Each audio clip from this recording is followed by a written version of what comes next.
신명기 32장 35절 말씀 우리 한 목소리로 받들어 읽겠습니다. 그들이 실족할 그때에 내가 보복하리라. 그들의 환난 날이 가까우니 그들에게 닥칠 그 일이 속히 오리로다. 평소에 우리가 즐겨하는 그런 성경 구절이 아니죠. 오늘은 조나단 에드워즈에 대해서 말씀을 나누게 될 텐데, 그 조나단 에드워즈의 설교 중에 지금까지 사람들에게 잘 알려지고 또 사랑받고 또 설교 본문으로서 연구되어지는 그런 본문이, 그 설교 제목이 진노하시는 하나님의 손안에 든 죄인. 이 조나단 에드워즈는 사람들 눈치 보지 않고 죄에 대해서, 회개에 대해서 아주 평생 동안 진솔하게 하나님의 말씀을 증거했던 그런 하나님의 종입니다. 그 중에 이제 오늘 읽은 이 신명기 32장 35절의 말씀은 진노하시는 하나님의 손에 든 죄인이라는 이 제목의 설교를 할 때 인용되었던 본문입니다. 오늘은 이제 조나단 에드워즈에 관해서 말씀을 나누게 될 텐데, 이분은 이제 미국이 낳은 최고의 영적 지도자로 이렇게 생각하시면 됩니다. 먼저 이제 조나단 에드워즈는 1703년에 코네티컷에서 태어났어요. 외할아버지는 솔로몬 스토타드라고 하는 아주 유명한 웨스트 햄튼의 목사님이셨습니다. 그리고 나중에 이제 이 외할아버지가 목회하던 곳에 이제 할아버지가 건강이 안 좋을 때 부목사로 이렇게 가서 잠시 일하다가 할아버지가 이제 소천하시는 그런 가운데서 그 웨스트 햄튼에서 노스 햄튼에서 아주 큰 부흥의 역사를 경험하게 되는 그 장소가 이제 외조부가 목회했던 노스 햄튼이라는 지역입니다. 아버지 이제 티모시, 그리고 어머니 에스더, 이 11명의 자녀가 태어났는데 5번째로 태어났는데 이제 외아들이라 그래요. 그러니까 딸이 10명이고 아들이 1명이었던 거죠.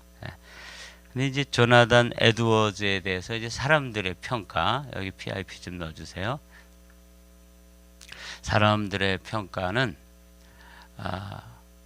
그 제임스 패커가 그 평가했던, 가운데다 넣어주십시오.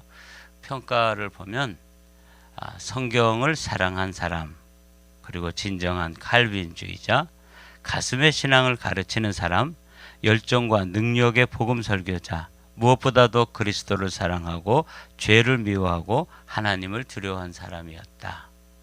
이 죄를 미워했다는 것이 이제 그가 그 노스햄튼에 가서 목회하면서 그 회중들, 그 외조부께서 목회하던 그 교회가 굉장히 큰 교회였는데, 그 교회의 회중들을 보니까 이 회심의 경험, 중생의 경험, 이런 경험 없이 그냥 되는 대로 신앙생활하고 그들의 영적 상태는 캄캄한 밤이었습니다. 그래서 그들을 깨워내기 위해서 이 조나단 에드워즈는 이제 죄 그리고 회개, 이 설교를 강력하게 했던 것 같아요. 그래서 이제 거기서 사람들이 깨어나고 영적 각성, awakening이 일어났는데, 그 awakening 앞에다가 great라는 말을 써요. 그래서 great awakening, 대각성이 일어났다. 그게 이제 이 조나단 에드워즈에 대한 제임스 패커의 요약이라면, 이 박용규 교수님은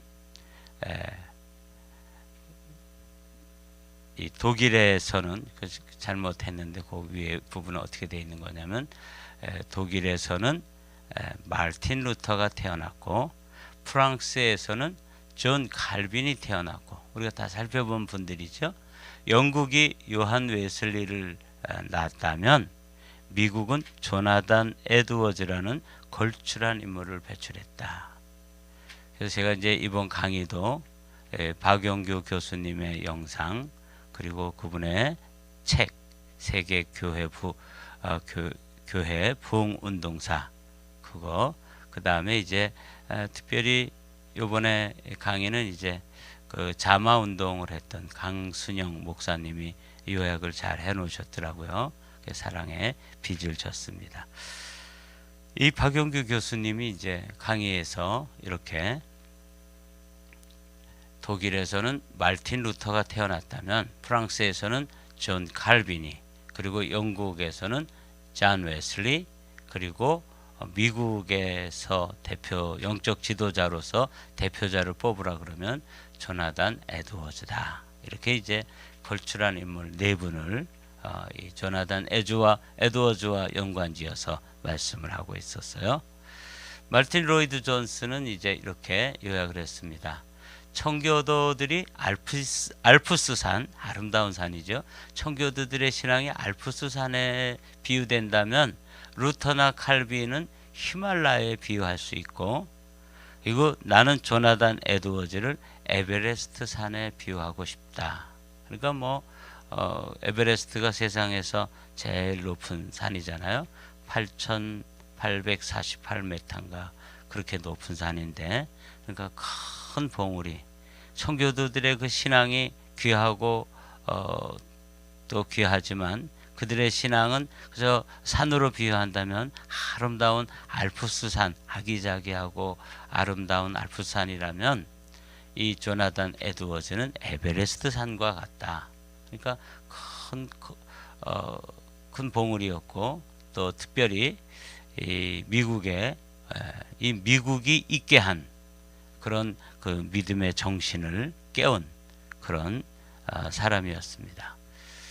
이 조나단 에드워즈를 읽어보니까 우선 굉장한 사람이었던 것이 이분이 13세가 되었을 때 13살 정도 되었을 때 라틴어, 헬라어, 히브리어로 성경을 읽을 수 있었다 그래요.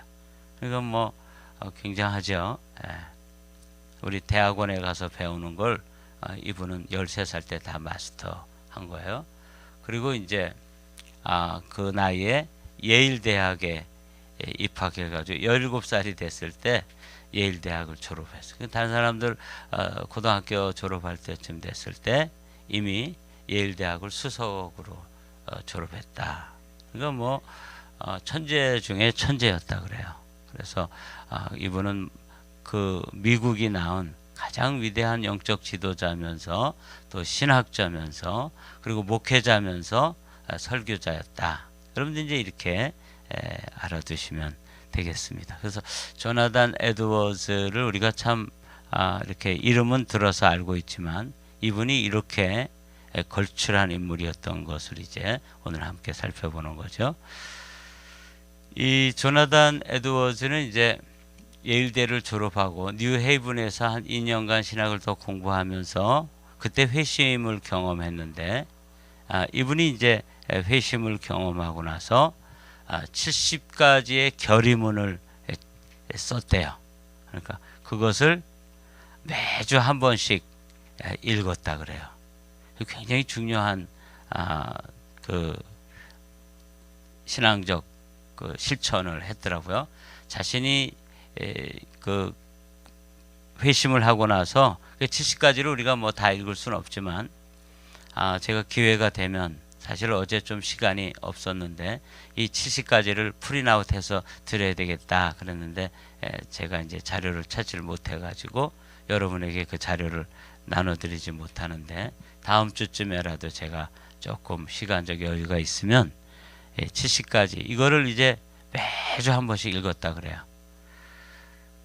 저도 그 컴퓨터에다가 먼저 컴퓨터에다가 이렇게 제가 이제 하고 싶은 것들, 하나님 앞에서 하고 싶은 것들을 이렇게 적어 놓고 매주 읽다가 어느새 잊어버렸어요. 근데 이분은 이 회심을 경험하고 나서 이분이 이제 짧은 생애를 사셨어요. 55년을 사셨는데 죽을 때까지 이제 이거를 계속해서 읽었다 그래요. 그 중에 이제 만세의 왕 곧 썩지 아니하고 보이지 아니하고 홀로 하나이신 하나님께 존귀와 영광이 세세토록 있을지어다.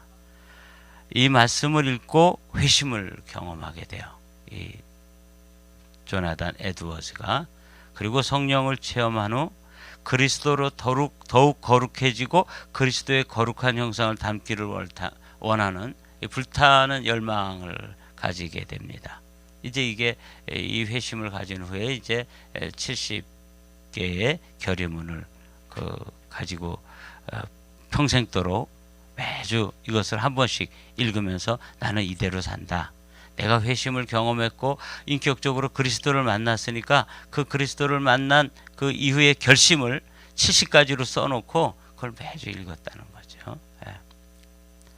그 중에 이제 첫 번째가 뭐냐면 나의 전생애 동안 하나님의 영광과 나 자신의 행복과 유익과 기쁨에 최상의 유익과 도움이 되는 것이면 무엇이든지 하자. 그래서 하나님의 영광을 위해서라면 나는 어떤 것이라도 하겠다. 이게 이제 첫 번째 항목인데 그냥 첫 번째 항목만 적어 봤습니다. 여기 이렇게 나와 있더라고요. 근데 이제 70가지 이것도 이제 어떤 강의에는 들어 있어요. 쭉 70가지를 다 읽어 주시더라고요.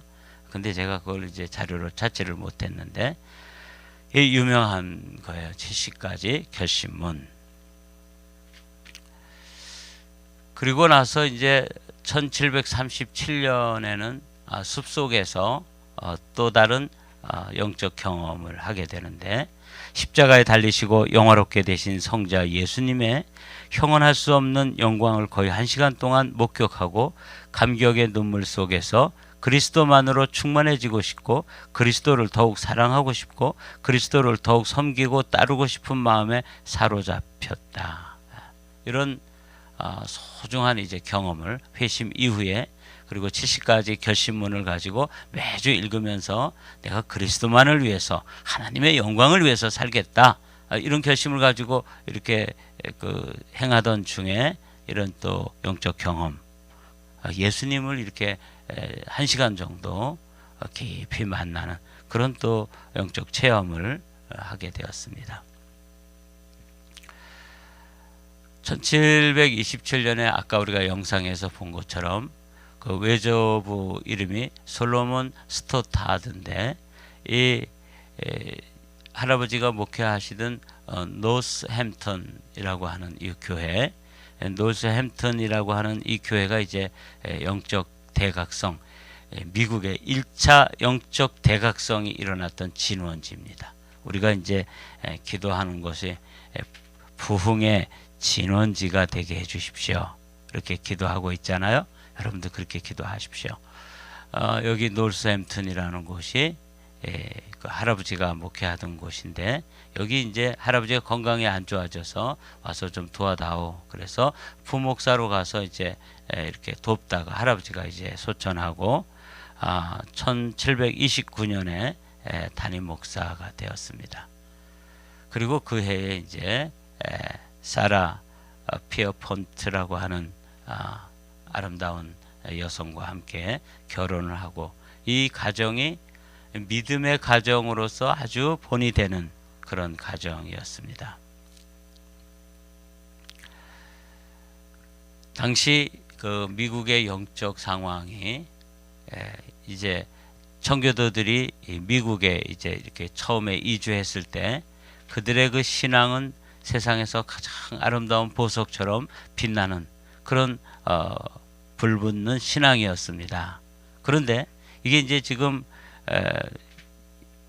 한 100년의 시간이 이렇게 지나면서 조나단 에드워즈가 이렇게 목회할 당시에는 이제 미국이 영국도 그렇고 유럽이 안정되게 됩니다. 그래서 신앙적으로도 그곳에서 뭐 핍박을 피해서 피해 온다든지 뭐 이런 일은 이제 없는 거예요. 그래서 미국에 이제 사람들이 많이 오게 되는데 초기에 왔던 그런 순전한 보석과 같이 빛나고 정말 그 오직 믿음으로만 살겠다고 하는 그런 사람들이 아닌 이곳에 와서 아메리칸 드림을 이루고 이곳에 와서 이 넓은 신대륙에 와서 자신의 꿈을 이루고자 하는 그런 일반 사람들도 많이 이렇게 유입이 된 거예요. 그러다 보니까 그 초기에 그들이 가졌던 뜨거운 신앙은 이제 점점 식어지고 또 그들의 자녀들도 그 할아버지나 아버지의 신앙에 대해서 잘 모르고 또 신앙적인 그런 사람이 아니라 그냥 세상적인 관심과 그런 또 소망을 가지고 그런 꿈을 가지고 이 신대륙을 온 사람들이 너무나 이제 그냥 세상적으로 살았기 때문에 그 당시의 영적 상황이라고 하는 것은 캄캄한 어둠의 밤이었다. 이렇게 이제 여러분들이 요약을 해 두시면 됩니다. 당시 미국의 영적 상황은 참혹했다. 회심하지 못한 많은 목회자들이 교회를 맡았기에 영적 어둠이 만연했다. 청교도들의 열정과 정신은 사라졌고 황금의 소나기, 성령의 감동도 중단되었다. 중생을 체험하는 사람들은 거의 없었고 그리스도인들은 대부분 잠들어 있었다. 어떤 상황인지 이해가 되시죠? 그래서 초기에 그 뜨거웠던 그들의 그 불붙는 그 주님을 향한 열정 그리고 그들의 믿음 이런 것들이 점점 식어지고 그 세대는 가고 그 다음 세대와 또 신앙과는 상관없이 유입된 많은 인구 사람들이 이 미국에서 살게 되면서 미국은 영적으로 캄캄한 밤이었다. 이렇게 이제 요약이 돼요. 조나단 에드워드 똑같은 거죠. 에드워드는 죄악을 향해 달려가던 세대를 향해 그들에게 준비된 심판이 얼마나 무서운가를 직설적으로 알리는 일에 생명을 걸었다. 그러니까 당시의 사람들이 죄에 대해서 아무렇지도 않게 생각하고 그렇게 흘러가는 모습을 보면서 조나단 에드워즈의 그 일생 동안의 그 목회의 핵심 키워드는 뭐였냐면 죄와 죄에 대한 회개 이것이었습니다. 그래서 그의 설교는 사람들을 두렵게 만들었고 죄의 공포가 심령을 엄습하게 하므로 죄인들로 가슴을 치며 회개하게 했다. 그래서 대표적인 설교가 아까 하나님의 진노의 손안에 있는 죄인들. 아마 이 설교는 저도 읽어보니까 이거 참 듣기가 힘든 만큼 사람들의 죄에 대해서 아주 직설적으로 그리고 뭐 애둘러 이야기하지 않고 이렇게 이제 그 선포된 그런 하나님의 뜨거운 열정과 사랑을 가진 그래서 회개하고 돌아오도록 하고 하는 그런 설교가 이 조나단 에드워즈에 의해서 들려졌습니다. 이게 이제 그 노스햄턴 교회에서 목회할 때 이제 그런 회개에 대한 설교를 하고 이런 그 유명한 하나님의 진노의 손안에 든 죄인들이라고 하는 이 제목으로 설교를 했을 때 드디어 저들 안에 이제 그 어둠이 물러가고 저들이 영적으로 깨어나는 일이 이제 경험되었습니다.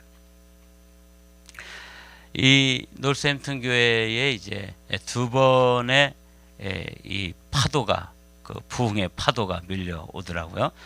1734년부터 36년까지 한 2년여 사이에 아주 어마어마한 그 영적 파도가 부흥의 파도가 밀려왔습니다. 그리고는 좀 식었어요. 그러다가 다시 그 교회 사람들이 이 34년부터 36년까지 경험했던 이 영적 경험에 대한 그 목마름과 갈망으로 다시 기도하고 하나님 앞에 간구했을 때 1940년부터 42년까지 다시 한번 영적 각성이 일어났는데 요 영적 각성이 이제 주변의 뉴 잉글랜드 지역에 또 전 미 지역에 이제 파장을 일으키면서 이것을 뭐라고 부르냐면 1차 대각성 운동이다. 이게 이제 조나단 에드워즈와 그가 목회했던 노스햄튼 교회에서 일어났던 경험입니다.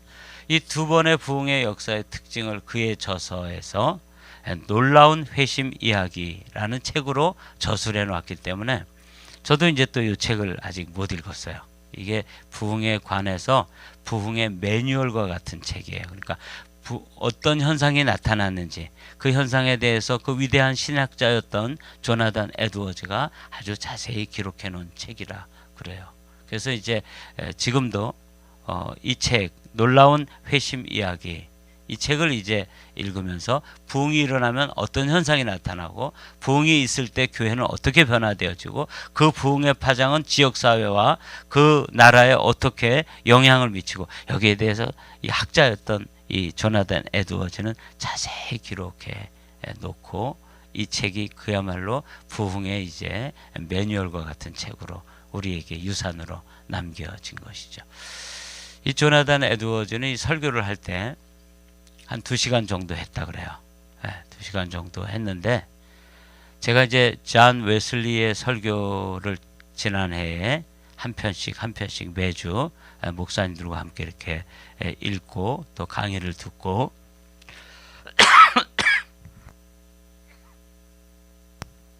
나눌 기회가 있었습니다. 그때 이제 존 웨슬리의 설교를 이렇게 보면서 이건 그냥 한 편의 설교가 한 편의 논문이에요. 그래서 그 존 웨슬리의 설교도 그걸 이제 44편을 읽었는데 그 웨슬리의 표준 설교를 만약에 제가 이제 강단에서 한다면 요즘과 같은 시대에는 한 편의 설교를 한 3번이나 4번씩 이렇게 나누어서 설교해도 3, 40분씩 이렇게 설교를 해야 되는 그런 아주 소중한 그 보석과 같은 영적 진리들이 담겨 있었거든요. 근데 이제 조나단 에드워드 똑같았다 그래요. 2시간 정도 설교를 하는데 뭐 이렇게 뭐 예화를 들거나 뭐 감성을 터치하거나 뭐 이러기보다는 이 한 편의 논문을 준비한 거예요. 뭐 이분이 지성 그 시대의 당대의 최고의 지성에 당대 최고의 영성가로서 그 설교를 준비해서 그냥 2시간 동안 읽는 거예요.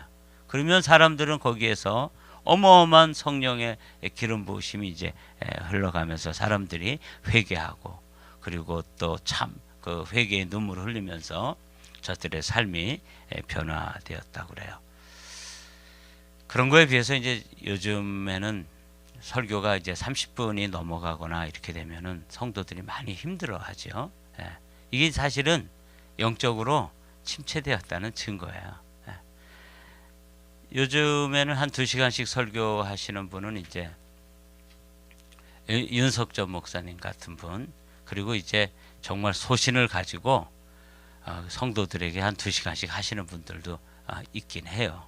그러나 요즘은 뭐 유튜브를 봐도 20분에서 30분을 넘기지 않는 것을 명설교라고 그리고 좋은 설교라고 그렇게들 이제는 평가해 주기 때문에 시대의 흐름에 맞춰서 거기에 맞추려고 이제 하고 싶은 이야기도 다 못하고 또 설교의 이 퀄리티도 많이 이제 떨어지는 거죠. 이 조나단 에드워즈의 설교는 존 웨슬리 설교처럼 한 편의 설교고 그게 한 편의 논문이었다. 이렇게 평가를 하더라고요.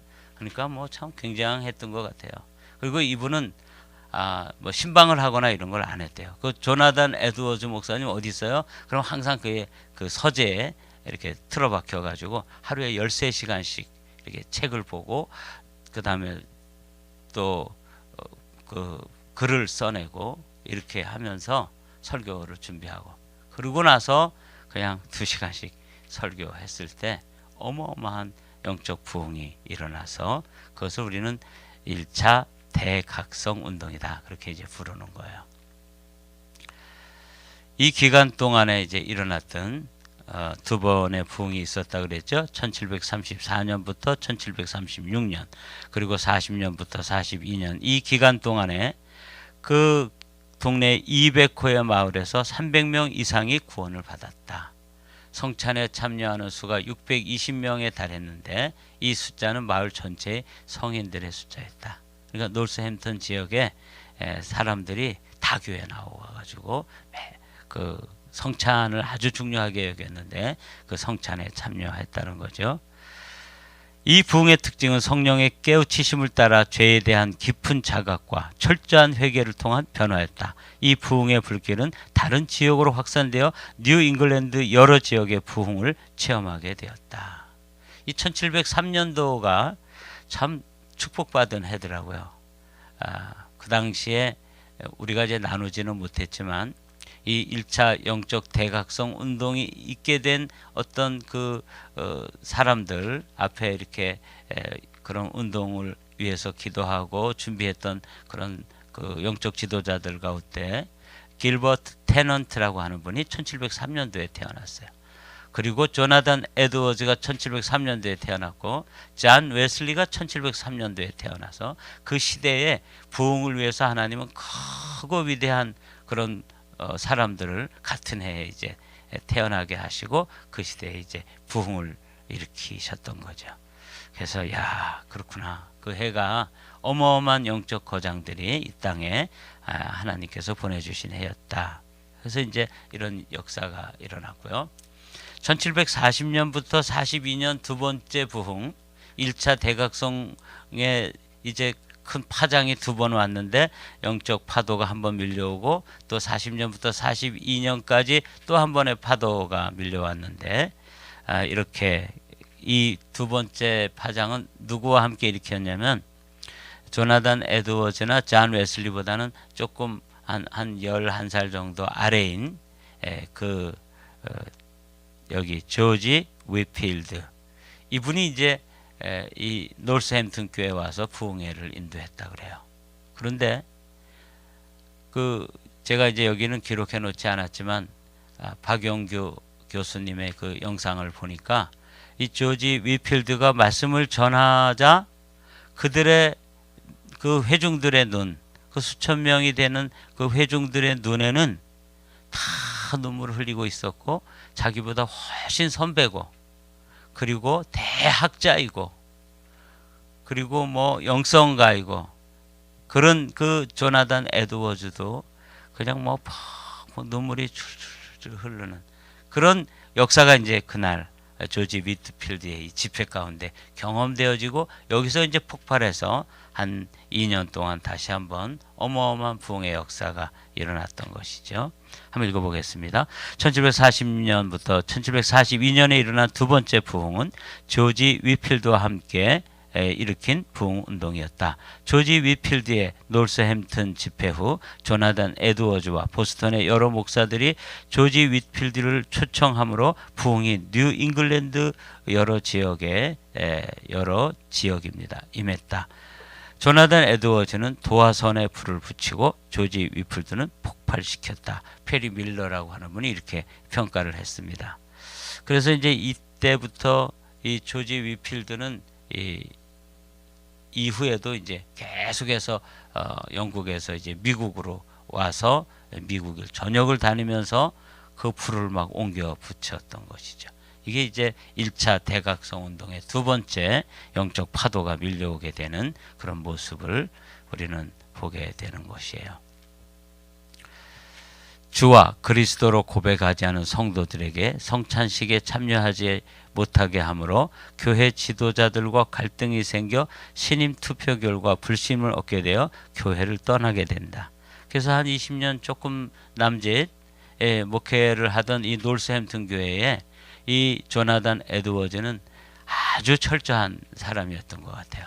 그래서 성도들 가운데 회중들 가운데 더듬하게 신앙생활하는 사람들은 이 성찬식을 아주 중요하게 여겼는데 성찬에 참여하지 못하도록 이렇게 엄격하게 제한을 하니까 교회 대표들이 모여가지고 이제 신임 불신임 투표를 했는데 불신임을 받았어요. 우리 저런 목사 필요 없다. 그래서 교회에서 쫓겨난 거예요. 뭐 점잖게 교회를 떠나게 됐다 이러지만 이분이 이제 교회를 떠나게 됐어요. 그래서 인디언 그 매사추세츠에 있는 그 스톡브리지 지역의 인디언 교회 가서 사역을 하면서 거기서 많은 저술 이분은 학자니까 저술을 하게 되고 그리고 이제 프린스턴 대학의 총장으로 또 청빙을 받게 됩니다. 그때 이제 1757년에 지금 프린스턴, 그는 예일 대학 출신이지만 프린스턴 대학의 총장으로 취임을 했는데 건강이 여의치 못해서 이제 그만 그 이후에 소천을 하게 된다. 그래서 오늘 이제 이 사역을 강순영 목사님이 정리해 놓은 것입니다. 그것을 이제 여러분과 함께 나누기를 원해요. 영적 도덕적 타락이 심했던 시대에 하나님의 임재의식 속에 살면서 평생 하나님의 영광과 거룩을 실천함으로 많은 사람들의 존경을 받았다. 이게 이제 첫 번째 요약이에요. 특히 아름다운 그리스도인의 모범적 가정을 이루므로 그와 그의 가문은 대표적인 믿음의 명문가로 알려졌다.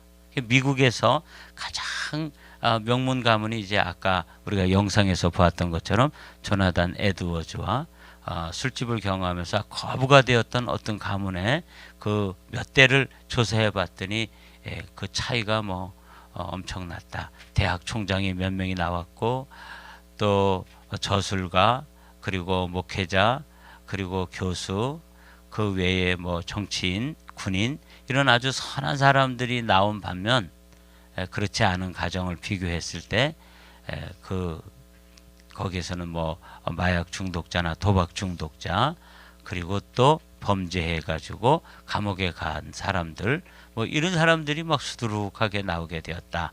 이런 걸 이제 우리가 살펴보게 됐습니다. 그래서 이 조나단 에드워즈에 대해서 첫 번째로 보는 아주 귀한 믿음의 가문을 이루었다. 이게 좀 도전이 되더라고요. 우리도 이제 우리만 신앙생활 열심히 하는 게 아니라 우리도 이제 가문을 좀 이렇게 영적 영맥이 있는 가문 그런 가문을 좀 이루어 가야 된다. 이게 이제 첫 번째 우리가 좀 도전을 받을 수 있는 부분이고요. 그는 매일 13시간씩 말씀 준비 시간에 성령님과의 깊은 은혜의 시간을 가졌기에 그의 설교에는 깊은 진리와 뜨거움과 열정이 넘쳐났고 성령의 기름 부으심이 함께했다.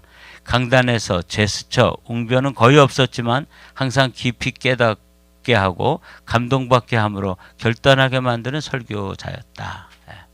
아까 말씀드린 것처럼 이분은 하루에 뭐 10서너 시간을 서재에서 책과 씨름하고 깊이 연구하고 하나님께 기도하고 이러면서 이제 설교가 한 편 나오면 이게 한 편의 논문이었고 그 논문과 같은 설교를 듣는 성도들도 참 귀하다.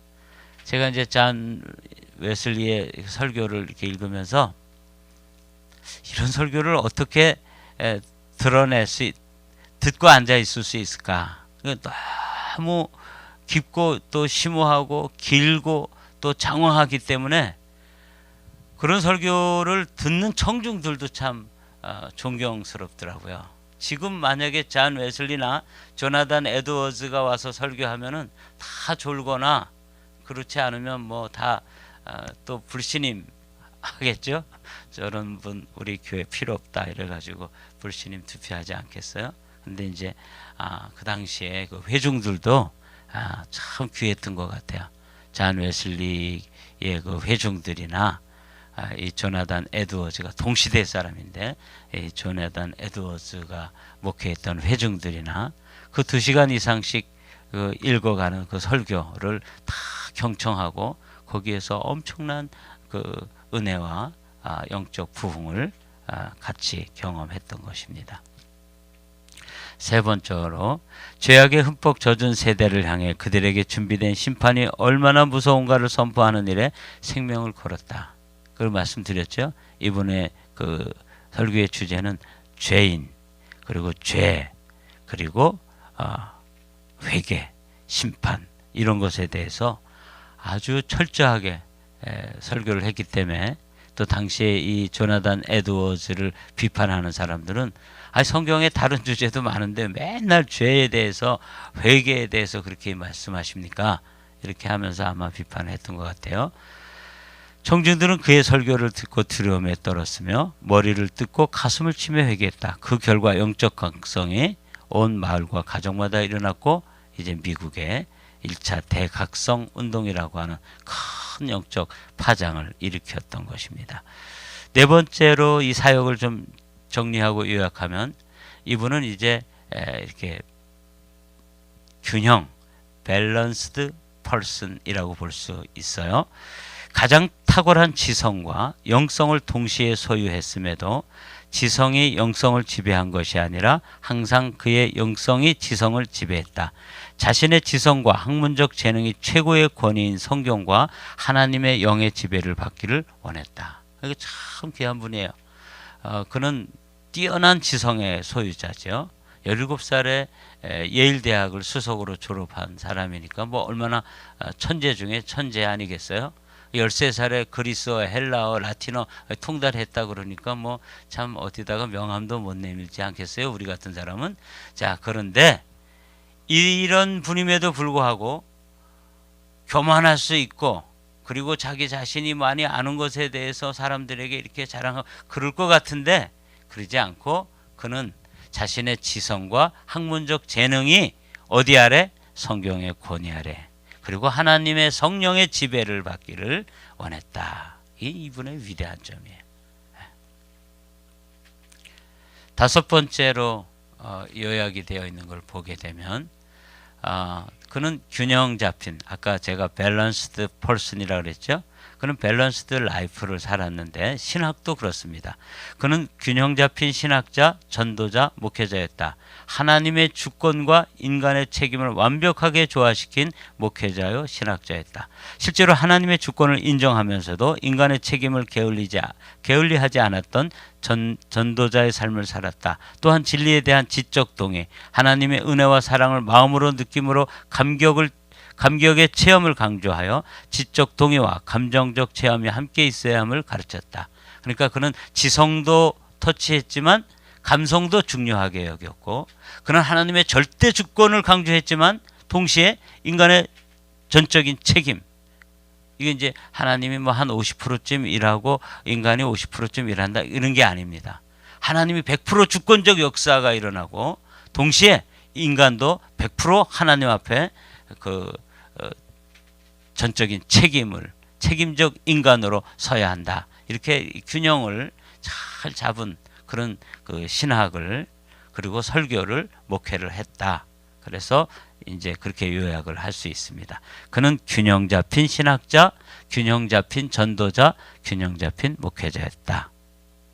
좀 부럽더라고요.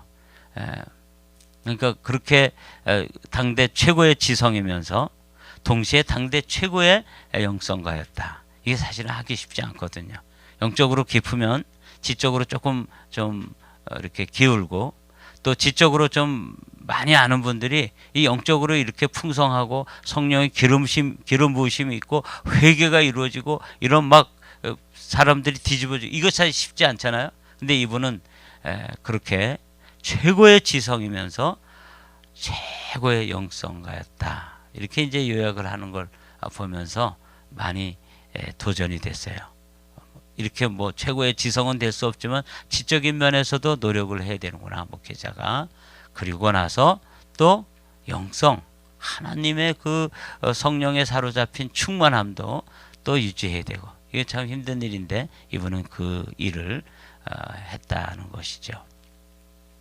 이제 여섯 번째가 이제 이분의 사역에 대한 정리의 마지막인데 그의 수많은 저서들과 설교문들은 그를 만나지 못했던 무수한 사람들에게 큰 영향을 주고 있습니다. 특히 그의 부흥에 관한 책들은 부흥에 대한 표준 교과서처럼 되었고 아까 그 부흥이 일어났던 그 시대의 그 현상들을 잘 정리를 해놨다 그랬죠. 후대 사람들은 그의 심오한 지식과 경건을 조화시킨 가장 위대한 신학자라고 칭송했다.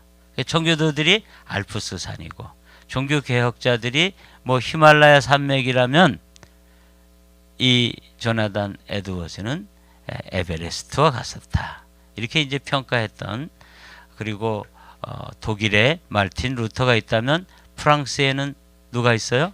존 칼빈이 있었고 영국에 존 웨슬리가 있었다면 미국을 대표하는 영성가, 신학자요. 그리고 또 목회자를 대표한다면 조나단 에드워즈다. 이렇게 이제 정리할 수 있겠습니다. 그가 미친 영향을 조금만 살펴보고 이제 마치도록 할게요.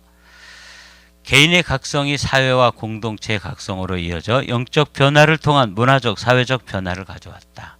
그러니까 이분은 자신이 체험한, 자신이 그렇게 그리스도를 만나고 어린 시절부터 그 영적 그 회심을 경험한 후에 70가지의 그 결심서를 가지고 평생 동안 한 주에 한 번씩 그걸 읽으면서 그걸 실천하고 살았던 그런 아주 철저한 그 학자였었는데, 그건 자신의 개인의 각성뿐만 아니라 그게 교회, 그리고 그 교회가 속한 사회, 그리고 그 사회가 속한 나라 전체에 영향을 미쳤다는 거죠. 사람들이 이전에 악과 방종을 버리고 서로 용서를 구하고 사랑하게 되었으며 수많은 학교들과 사회 봉사 기관들이 곳곳에 설립되었다. 그래서 오늘날의 미국이 있게 한 그 초석을 이 조나단 에드워즈가 영적 초석을 놓았다. 이렇게 평가하면 되겠습니다. 두 번째로 이 영적 대각성 운동의 영향을 살펴보면 개인의 각성이 사회 공동체의 각성으로 이어져 영적 변화를 복음 전도와 선교 운동으로 이렇게 이어지도록 했습니다. 그래서 거기 이제 많은 사람들이 나오죠. 데이빗 브레이너드, 요한 사전트, 조나단 에드워즈를 중심으로 이런 사람들과 함께 인디언 선교가 활발히 일어났고 순회 전도를 통해 부흥의 불길이 다른 도시로 전파되게 되었다. 그러니까 이제 그 노스햄튼 교회만 부흥을 경험하고 거기서 뭐 이렇게 뜨거워졌다 이게 아니라 이제 그런 파장이 요원의 불길처럼 확 번져가서 이것을 이제 첫 번째 Great Awakening이라고 부른다는 것이죠. 이제 끝입니다. 세 번째로 우리 다 함께 읽어볼까요? 시작. 영적 각성 운동은 뉴 잉글랜드 여러 주를 종교적, 도덕적으로 연합시켜 주었고 장차 미국이 하나의 국가를 형성할 수 있도록 토대를 구축해 주었다. 그래서 이제 오늘날 이 미국이 50개 주로 되어 있는데 이런 미국이 하나의 유나이티드 스테이트 아메리카로 이렇게 되어질 수 있는 영적 토대가 주어진 게 이제 이 1차 영적 대각성 운동이라는 거죠. 그리고 이제 2차 영적 대각성 운동이 이제 찰스 핀이라고 하는 일을 통해서 이제 또 한 번의 부흥의 파도가 몰려오게 돼요. 미국이 복받은 나라입니다. 사랑하는 성도 여러분, 우리가 이제 미국에 와서 살면서 지금은 참 영적으로 이렇게 침체되어져 있고 부흥이 이미 사라졌고 어떤 면에서 이 영적 대각성 운동이 일어나기 전에 각성이라고 하는 게 awaken이잖아요. 그러니까 각성이 일어나기 전 상태는 뭐겠어요? 잠자는 상태예요. 잠이 든 상태예요. 이 교회마다 목회자들마다 성도들마다 다 잠이 든 상태에 이 귀한 하나님의 사람을 통해서 각성이 일어났다는 것이죠. 그걸 대각성이라고 부르는데 이 시대도 이제 마지막 대추수의 부흥, 마지막 대추수의 각성이 필요한 때 살고 있어요. 우리가 부흥을 일으킬 수 없습니다. 그러나 하나님의 부흥은 부흥을 사모하고 부흥을 기도하고 부흥을 기대하고 부흥을 노래하는 그곳에 임합니다. 그래서 우리가 이제 그것을 위해서 기도하고 기대하고 노래하고 또 기다리는 그런 일에 우리가 최선을 다하는 것이죠. 지금은 잠든 시대인데 이 잠든 시대를 깨워갈 그런 영적 지도자들이 이 땅에 일어나도록 위해서 오늘도 함께 기도하시면 감사하겠습니다. 기도하겠습니다.